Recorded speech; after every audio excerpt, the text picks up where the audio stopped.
మాజీ ప్రధాని మన్మోహన్ సింగ్ గారు లేరనే బాధ వేధిస్తున్నప్పటికీ మన్మోహన్ సింగ్ గారు ఈ దేశ ప్రజలకు కావచ్చు, తెలంగాణ రాష్ట్ర ప్రజలకు అందించినటువంటి సేవలు అంతా ఇంత కాదు.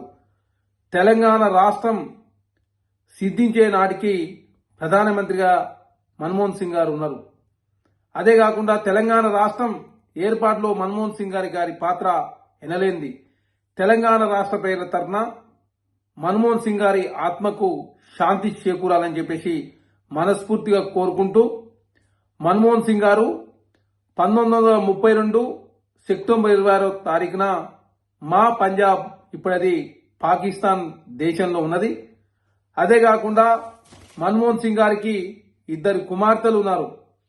మన్మోహన్ సింగ్ గారు BA ఎకనామిక్స్, అదేవిధంగా MA ఎకనామిక్స్, కేంబ్రిడ్జి, ఆక్స్ఫర్డ్ యూనివర్సిటీలలో MA PhD చేసినటువంటి ఒక గొప్ప మేధావి. అదే కాకుండా వారు 1950 నుంచి 59 వరకు ఆర్థిక శాస్త్రంలో సీనియర్ అధ్యాపకులు. 1959 నుంచి 69 వరకు రీడర్గా పనిచేశారు. 1963 నుంచి 65 వరకు పంజాబ్ యూనివర్సిటీలో ప్రొఫెసర్గా పనిచేసిండు. 1966 నుంచి 69లో ఐరాసలో వాణిజ్య వ్యవహారాల అధికారిగా మన్మోహన్ సింగ్ గారు వ్యవహరించారు. 1969 నుంచి 71 వరకు ఢిల్లీ యూనివర్సిటీలో అంతర్జాతీయ వాణిజ్యంలో ఆచార్యులుగా మన్మోహన్ సింగ్ గారు పనిచేశారు. 72 నుంచి 76 వరకు ఆర్థిక శాఖలో ముఖ్య సలహాదారుగా వ్యవహరించడం జరిగింది.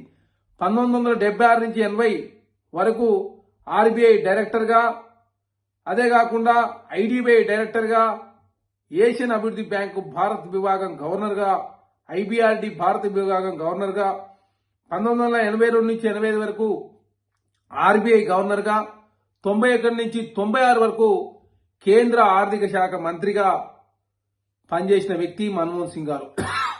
2004 నుంచి 2014 వరకు వారు ప్రధానమంత్రిగా పనిచేసి దేశంలో తొలి హిందూయేతర వ్యక్తిగా రికార్డుకెక్కిన వ్యక్తి మన్మోహన్ సింగ్ గారు.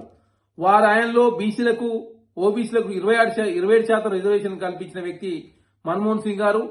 2005 సమాచార హక్కు చట్టాన్ని తీసుకొచ్చింది మన్మోహన్ సింగ్ గారు.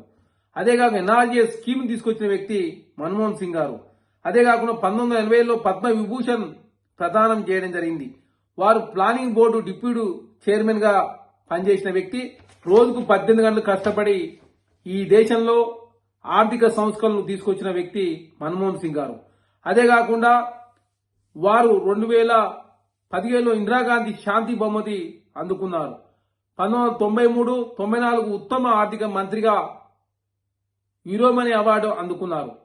1998 నుంచి 2004 మధ్య రాజ్యసభలో ప్రతిపక్ష నేతగా, 2010లో వరల్డ్ స్టేట్స్మెన్ అవార్డు వచ్చింది. అదే కాకుండా ఫోర్స్ అత్యంత శక్తివంత జాబితాలో మన్మోహన్ సింగ్ గారి చోటు దక్కడం చాలా సంతోషం.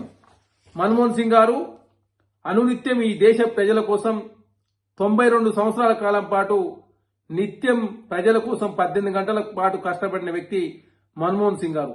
మన్మోహన్ సింగ్ గారు లేరు అని చెప్పడానికే ఈ దేశ ప్రజలు చాలా బాధపడుతూ, మన్మోహన్ సింగ్ గారు ఈ దేశానికి అందించినటువంటి సేవలు అంతా ఇంత కాదు కాబట్టి మన్మోహన్ సింగ్ గారు ఆశయాలు తీసుకుపోయే ప్రయత్నంలో భాగంగా కాంగ్రెస్ ప్రభుత్వం ఎప్పటికీ ముందే ఉంటది. ఖచ్చితంగా మన్మోహన్ సింగ్ గారి సేవలను గుర్తు చేసుకుంటూ మన్మోహన్ సింగ్ గారికి ఆత్మకు శాంతి చేకూరాలని చెప్పేసి మనస్ఫూర్తిగా కోరుకుంటా ఉన్నాం.